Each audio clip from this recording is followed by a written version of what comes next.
જય માતાજી મિત્રો, હું છું આપનો મનુભાઈ બાપુભાઈ ડાંગર, માનવ ગ્રુપ ચેરમેન દડવા રાંદલ. આજે ભાગ એકમાં જે મેં આત્મજ્ઞાન વિશે વાત કરી હતી એ વિશે વિશેષ વાત કરવા માટે હું આપની સામે ઉપસ્થિત થયો છું. જેમાં 4 યુગની જે આપણે વાત કરી હતી કે સતયુગ, ત્રેતાયુગ, દ્વાપર યુગ અને કળયુગ. તત્વની જે વાત કરી કે ભાઈ પંચ મહાભૂતમાં જે કાંઈ રમી રહ્યું છે, અંતરિક્ષમાં જે કાંઈ રમી રહ્યું છે, અનેક પૃથ્વીઓ, ત્યારે અનેક ગ્રહો અને તારલાઓ, આ બધું મળી ગેલેક્સી બને છે. ગેલેક્સી બન્યા પછી અનેક ગેલેક્સીનું એક બ્રહ્માંડ બને છે. પછી અનેક બ્રહ્માંડો આકાશમાં એટલે કે અંતરિક્ષમાં તરતા હોય છે, જેનો કોઈ પાર પામી શકા નથી. વૈજ્ઞાનિકોએ ઘણા સંશોધન માટે અનેક રોકેટો, લોન્ચરો થી માંડી અને ઘણી યોજનાઓથી પ્રકાશવર્તથી માંડીને સાબિત કરવા મથે છે, પણ એનો કોઈ શેડો આવતો નથી. એ રીતે અંતરિક્ષથી આવતા આપણે પૃથ્વીલોક ઉપર જે આપણે મનુષ્યનું જે રહેઠાણ છે, જેની અંદર વહેતી અત્યારની જ્ઞાન ગંગાઓ, અનેક સંસ્થાઓ, અનેક ધર્મો અને 4 વેદ, 18 પુરાણનું જે જ્ઞાન છે, એની અંદર અનેક બ્રહ્માંડોના આકાશ, ભૂતલ, તલાતલ, રસાતલ, અનેક પૃથ્વીઓના વર્ણન છે, અનેક ગ્રહોના વર્ણન છે, અનેક પ્રકારનું અંતરિક્ષના સંશોધનનું વર્ણન જે બધા શાસ્ત્રોમાં છે, બરાબર, અને 18 પુરાણમાં છે. તો એના સાર વિશે કે મનુષ્ય લોકની અંદર આપણો જન્મ અને જન્મ લીધા પછી આ લોકની અંદર આપણું બાળપણ, યુવાની અને ગઢપણ વિતાવ્યા પછી ક્યાં જવાના છીએ અને ક્યાંથી આવ્યા છીએ આની યાદી હોતી નથી. મનુષ્ય માત્રને ભાગ્ય જોગે એવા દાખલા બને છે જેઓને પૂર્વજન્મનો યાદી અમુક સમય સુધી હોય છે, પણ લગભગ મોસ્ટલી કોઈ દાખલા એવી યાદી રહેતી નથી કે જન્મમાં પહેલાંની કોઈની યાદી હોતી નથી અને મરણ પછીની કોઈની યાદી હોતી નથી. આથી જ શરૂઆત આત્મજ્ઞાનની થાય છે અને અંતરિક્ષના જે ભેદ સુલઝાવવા આપણે મથામણ કરીએ છીએ, બરાબર, એ તત્વની યાદી છે કે ભાઈ ઈશ્વર, આ સૃષ્ટિ ચલાવનાર કોણ છે? ઈશ્વર, ભગવાન, ગોડ, આવા આપણે એને નામ આપ્યા છે કે આનું સંચાલન ક્યાં છે, કઈ રીતે આ બધું ટકી રહ્યું છે કે આકાશમાં બ્લેક હોલથી માંડી કે અંતરિક્ષમાં દેખાતી બધી વસ્તુઓ આ કઈ રીતે ચાલી રહ્યું, કઈ રીતે ટકે છે, કે ગુરુત્વાકર્ષણના બળથી એકાબીજાના સ્પર્શ નથી થતા, ન કે એકાબીજા પૃથ્વી સાથે ભટકાય તોય અકસ્માતો સર્જાય, પણ એનું બધું નીતિ નિયમમાં તત્વનું ચાલે છે. સૂર્ય ભગવાન એના નીતિ નિયમમાં ઉગે છે, ચાંદામામાં એના નીતિ નિયમમાં ઉગે છે, નીતિ નિયમ પ્રમાણે ચાલે છે કે એમાં કોઈ જાતનો તફાવત નથી. બધી ઋતુઓ આકાશથી જે સંચાલિત છે, શિયાળો, ઉનાળો, ચોમાસું, એ બધા એના નીતિ નિયમ મુજબ ચાલે છે. ઉપરથી પડતો વરસાદ એ એના નીતિ મુજબ ચાલે છે, નિયમ મુજબ, કે નિયમ બહાર આપણે હોનારથો ઘણા થઈ જાય ને, પ્રકૃતિ ક્યારેય અશાંત થઈ જાય તો એવું બનતું નથી. આપણે માનવ જીવન ટકાવવા માટે એ પણ તત્વ આપણી સાથે જોરદાર રીતે બંધાયેલું છે.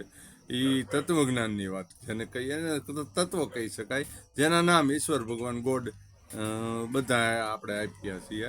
અનેક નામો છે.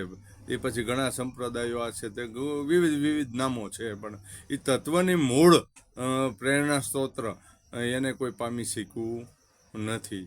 તો એ જ રીતે મનુષ્ય કોટીમાં આત્માનું પ્રેરણા સ્ત્રોત્ર આવે કે આપણી શરીર સાથે જ આપણી સાથે જોડાયેલો છે કે આત્મા નામનું જે તત્વ છે, બરાબર, કે આત્મજ્ઞાન શરીર સાથે મન, બુદ્ધિ, ચિત્ત, અહંકાર આવા પ્રયોજનો જે નિરાકાર આપણે દેખાતા નથી, સતત મન વિચારતું હોય, મન સૂઈ જાય તો એ સ્વપ્ન અવસ્થામાં આવે, સુષુપ્તિ અવસ્થામાં આવે, આ બધા પ્રકાર છે. આ નિરાકાર અવસ્થા ક્યારેય આપણને આમાં કોઈ પ્રકારની હૂડ ના પડતી નથી. બસ આને આત્મજ્ઞાન કહેવામાં આવ્યું છે કે ભાઈ 4 યુગની અંદર આપણે મનુષ્ય કોટીમાં અનેક જન્મો લઈને આવ્યા છીએ. આ જન્મ પહેલાંની દાસ્તાન છે.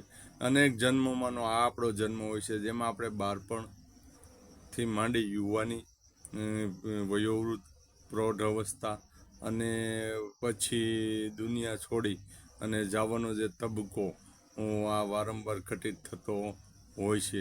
આપણે 4 યુગમાં હતા. રામાવતાર માનો કે સતયુગમાં દેવકોટી આત્મા હતા. ભગવાન શ્રી રામ ને આ યુગમાં ત્રેતામાં શ્રી રામ ભગવાન હતા, ત્યારે આપણે સાથે હતા. દેવકોટી લોકમાં આપણે સાથે હતા. દ્વાપર યુગમાં કૃષ્ણ ભગવાન હશું, તે સમયે પણ આપણે હશું. બધા વારંવાર આવીએ છીએ. અને કળયુગમાં અનેક અવતારોમાંથી રામાપીરથી માંડી અને ઘણા અંશો અવતારો થયા. એમાં પણ આપણે કળયુગના કેટલાય અવતારો ભોગવી અને આપણે સતત નીતિ નિયમમાં બંધાઈ અને મનુષ્ય કોટીમાં આપણે રહીએ છીએ. તો આને જે ગુરુઓ, સજ્જનો, સંતો, ભક્તો જે જાણી ચૂક્યા છે, 4 વેદ 18 પુરાણમાં સારની જે વાત છે, તેને ખરેખર આત્મજ્ઞાન કહી શકાતું હશે.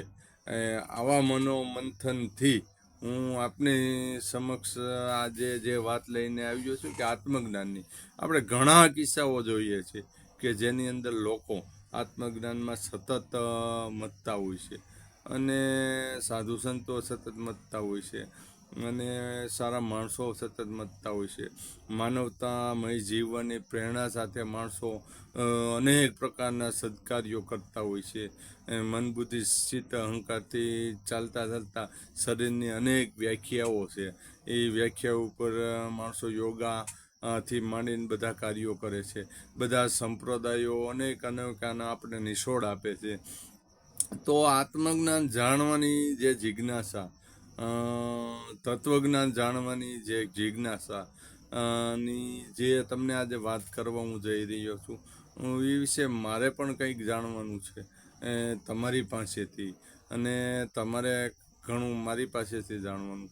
એમ બીજાના સહકારથી જાણવા, એટલે હું આપના એક કોમેન્ટની રાહ જોઈશ કે ભાઈ આને લગતા મનોમંથનમાં જે રૈસા પૈસા હોય એવા લોકો થી જે કોમેન્ટની હું આજે અપેક્ષા રાખું છું કે ભાઈ કંઈક જાણવું છે કે આ નિશોડમાં તમે આગળ વધતા હોય અને મથતા હોય તો તમે કોમેન્ટમાં થોડોક એક ટકોર આપો કે ભાઈ આ વિશે શું અને કઈ રીતે અને શું છે આત્મજ્ઞાન, તત્વજ્ઞાન, માનવતામય જીવન અને સંસાર, દુનિયા, લોક, પરલોક, જીવનના માનવતામયની પ્રેરણાલાયક અનુભવો, તમારા અનુભવો હું જાણવા માગું છું. ભાઈ આ દુનિયામાં આવ્યા પછી સંસારના દરેક કાર્યોને સફળતાપૂર્વક પાર કરો છો,